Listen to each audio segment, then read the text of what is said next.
Near mint condition, the home of collected editions. Oh my gosh, look at that panel of Batman. You have the absolute, you have the deluxe. DC Comics firing on all cylinders.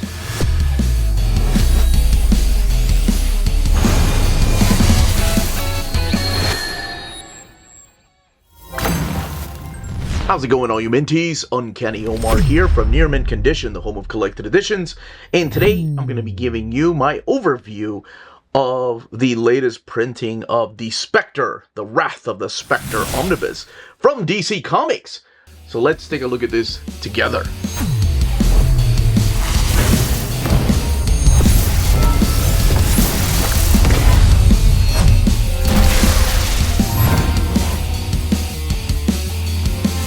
Alright, so here we have the 2025 edition of the Spectre, the Wrath of the Spectre Omnibus.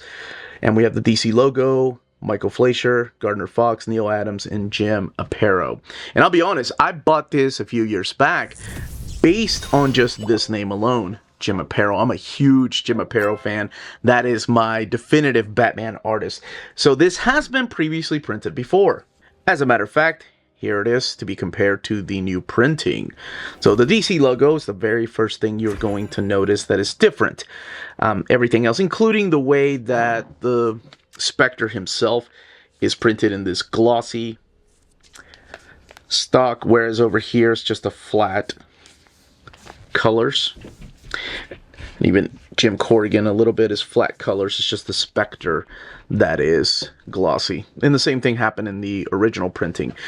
Here's where you're going to notice the big difference, and I'll explain right away what's going on. So you have the Spectre over here, the Wrath of the Spectre Omnibus, the DC logo, and the DC logo here, Wrath of the Spectre, and there he is himself. Yes, it is significantly slimmer.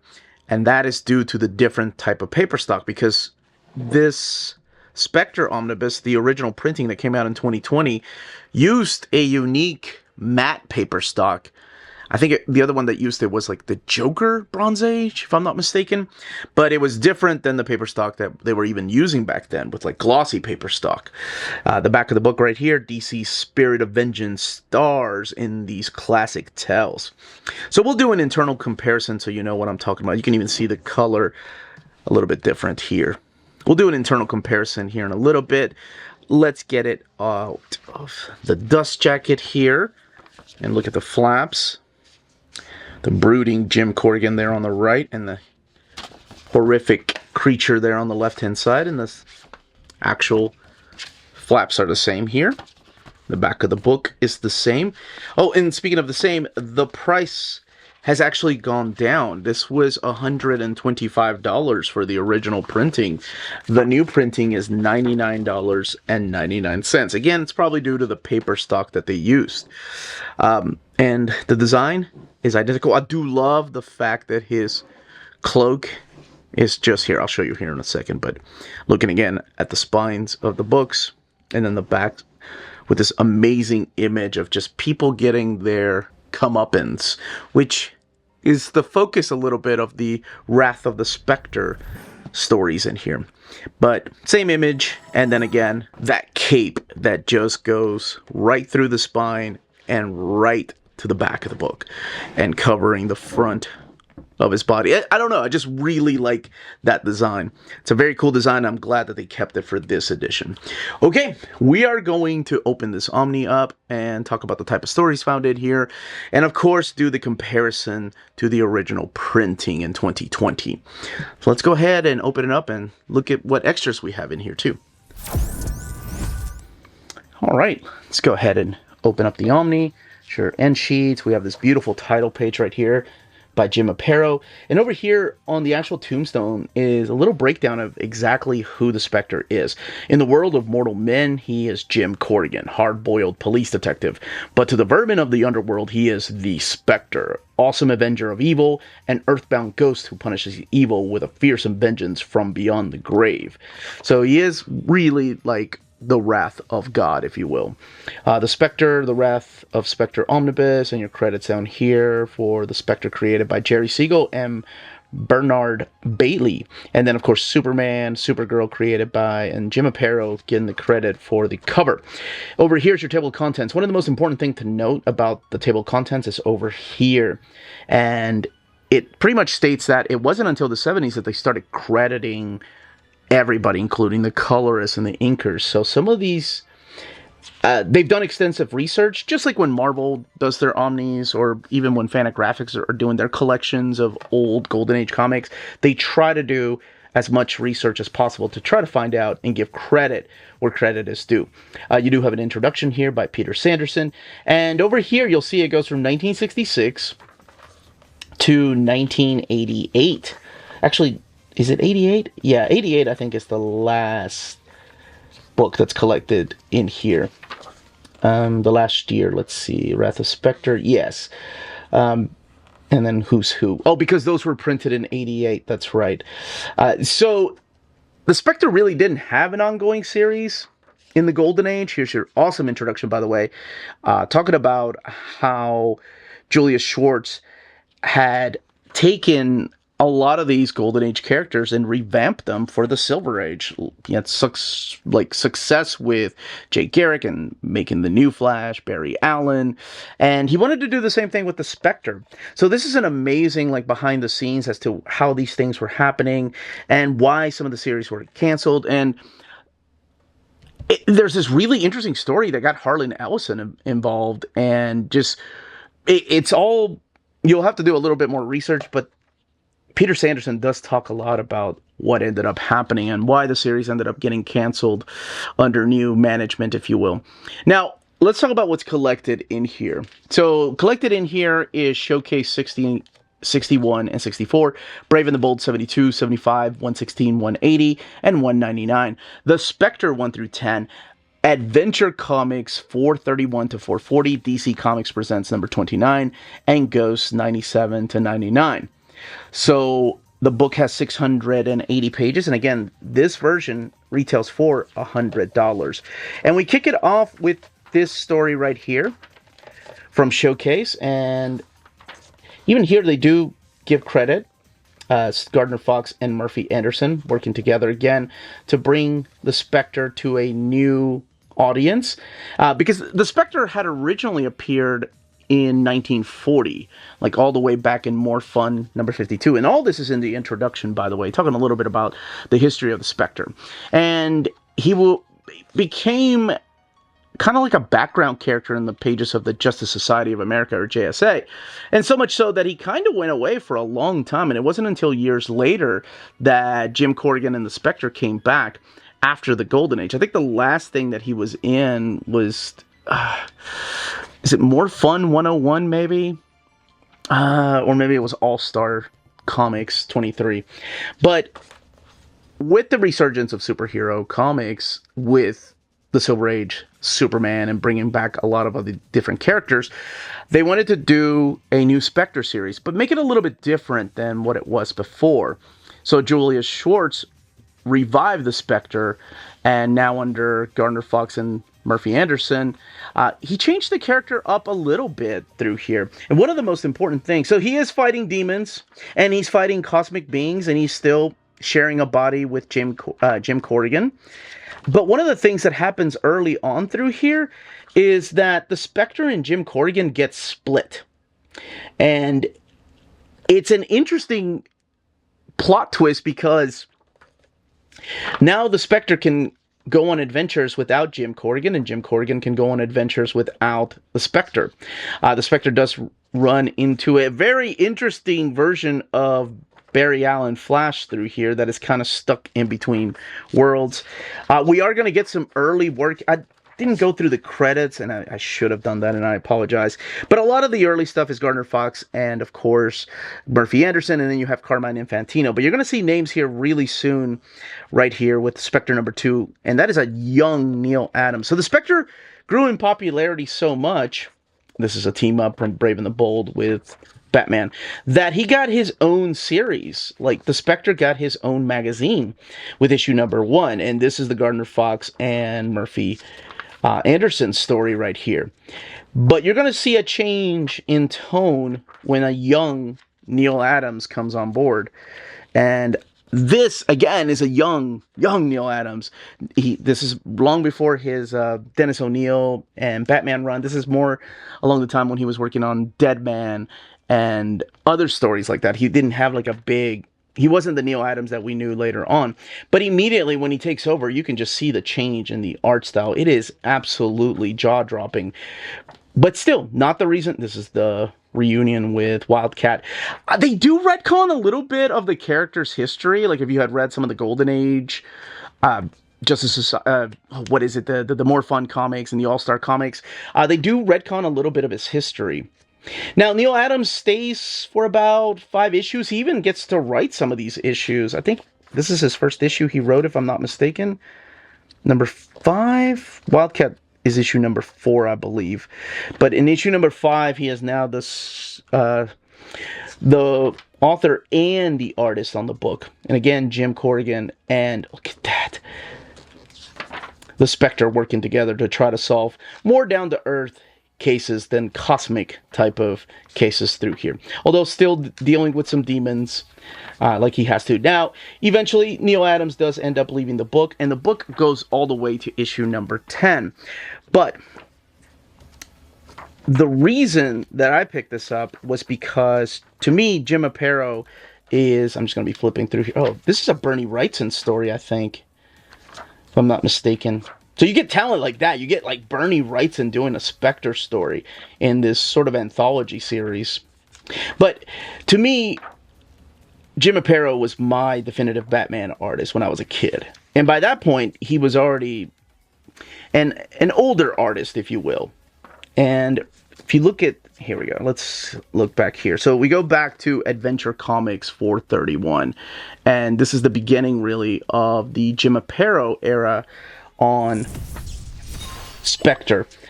This is Michael Fleischer writing these stories, and this is when the stories get dark, but still, it's crazy to think about this, but they were still following the comics code. And apparently there were letters written. I mean, look at this. The guy gets his gun melted, and then his hands are melted, which is what you saw back here, right? There is a guy that gets cut off screen, of course, because they had to follow the comics code. But pretty much if you do evil deeds, this is where you get your comeuppance, and it is the Spectre that puts the wrath of God in you. This is really dark and powerful stories. I know on my channel I've said, you know, my DC universe begins with Crisis on Infinite Earths, because they revamped the universe, and as much as I've tried to get into Silver Age and Golden Age DC Comics, I find it difficult to do that. There are a lot... I find the older I get, there are a lot of exceptions to that. And honestly, I don't even consider the Spectre an exception. I really think the Spectre, like, especially these adventure comics, hold their own to this day. Like, any modern reader could enjoy these type of stories. Especially if you like things like the EC comics, right? Like Haunt of Fear and Vault of Horror and Tales from the Crypt, of course. Especially if you like those, because they have a little hint of horror, or actually a lot of hint of some horror imagery through here.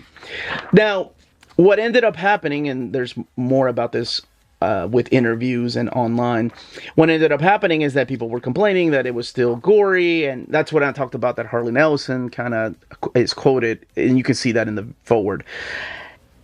And the series was canceled, and there were some uncollected issues that were later, I think, reprinted in the 80s. They are restored here, by the way. And this guy that looks like Clark Kent is just some random reporter, I swear. It's not Clark Kent, believe it or not. But yeah, sadly, the series was over. And as much fun as I had enjoying those issues, it just ends. And then we have the collections of the Spectre appearing through the 70s and 80s, which he really didn't have a lot of appearances.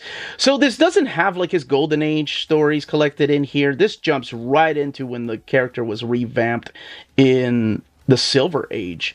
And, you know, some of them are, I'm not going to say every single one of them is a home run, every one of the stories or every one of the creators, but you are going to see a lot of amazing legends in here. This is Mike W. Barr with Ross Andrew telling a Spectre story featuring, of course, Batman. But for the most part, there's a lot of great stories in here, and a lot of them are standalone stories. It's not until the John Ostrander era that I don't think they get as good. And I cannot wait for that omnibus. The bonus gallery right here, James Brendan Corrigan, who was his host. It's dark. I love it. I think these are the 1980s reprints that finished out the series that were previously not published by DC Comics, because, as I said, the series was unfortunately canceled. The Spectre series was canceled during his Adventure Comics run, but they did print them. Man, look at that cover. Look at that. Does it not have the comics cover? That's awesome, dude, to see that in a DC comic. And then the biographies on Neal Adams, Murphy Anderson, Jim Aparo, and Michael Fleischer. Michael Fleischer's stories in here are just solid. So good. Now, let's look at the binding. 680 pages. It is sewn binding and printed in the glossy paper stock. So it's not that matte paper stock. So let's actually, and to be honest with you, let's do a quick little look at the way. There we go. So you do have minimal bleed through coming from the opposite side, especially if it's whites or just light colors. And it's not thin paper stock, but it is thinner than the way DC used to print them. So much so that you can even see some of this page kind of bleed through, not just this page over here. I wanted to look, actually, the back here will show you, yes, right here. Let's look at, I think it's this issue. Yes, right here. So it does have minimal gutter loss. Like back here, there's hardly any type of gutter loss happening. You know, for a book that the eye looks like that, it's not bad at all. All right, let's compare it to the original printing. All right, let's go ahead and open the Omni up. And yes, the original printing has this really thick matte paper stock that, funny enough, it was a mistake when it was sent to the printer. It was not on purpose, believe it or not. But a lot of us really liked it, especially for older material like this. So you'll see over here on the right, I hope it catches on camera. Here, let's actually move this over so you can see it a little better with the comparison. That it has more of a silver tone. Over here, the paper stock gives it more of that yellowish tone. Not quite newsprint, but also definitely not the glossy paper stock that this has, that gives it that, almost like the colors are a little more vibrant. And the colors have not been remastered. They've just been restored. But yeah, you can see almost like that feeling of grittiness to it right here that you would find in a comic book, like a newsprint type of paper, whereas over here, it's just one flat color. Over here, it almost gives texture to the cape. And people like that, right? And then some people, of course, like this type of paper stock more, especially when they're looking at the restoration of the artwork. I think a lot of it has to do with the way that the Masterworks have been doing them a phenomenal job of just using this type of paper while trying to mimic the colors that were originally found in here. But as thick as this paper stock is, believe it or not, there's still a little bit of bleed through, so it's not perfect, right? As thick as this matte paper stock is, there's a little more over here, of course. Now, the thing I want to do, this has the same page count and everything, is come back here to look at these. Because this does have sewn binding. Look at that eye, baby. That's an eye. And then come back here to compare the way that it lays. Actually, this is a good page right here. Comparing it the way that it lays over. Both of them want to close on me a little bit. Yeah, let's use this image right here. So actually, there's a little more gutter loss over here than over here. Like, you can see Jim Corrigan's knee, whereas over here, his knee is missing. So, I mean, that's just one example. There's not a lot of spread pages. And honestly, when there are spread pages, they have that white frame in between them back then. Yeah, it's very minimal difference. But it's mainly the colors, of course, and the paper stock that is the difference between these two. But that is it. That is Spectre, the Wrath of the Spectre Omnibus. And that, as they say, is that. If you're interested in purchasing this printing of the Omnibus, don't forget to check out our sponsors. cheapgraphicnovels.com, your online home for graphic novels and collected editions up to 50% off cover price. They have excellent shipping and prompt and helpful service. Check out their bargain deals for up to 90% off cover price. And don't forget, the CGN also takes pre-orders. That way you don't miss out on the hottest releases. And they are currently running a special promotion for you Minties. If you're a first-time customer, after receiving your order confirmation email, reply back to that email and let them know Near Mint Condition sent you their way. They will then apply a free shipping promotional credit to your next order in the US. Cheap Graphic Novels, your source for the hottest books with the kind of deep discount, quality shipping, and customer service that will keep you coming back for more. And that was the content, the page count, and build of this Omni. In the comments down below, let me know if you have the original printing or if you missed out on it and this is the first chance you're going to get to pick this up. If you have any other questions, leave them down below. And whether you're going to pick up that John Ostrander Spectre Omnibus coming out later this year. But that's it, everybody. Stay healthy and safe out there. Much love.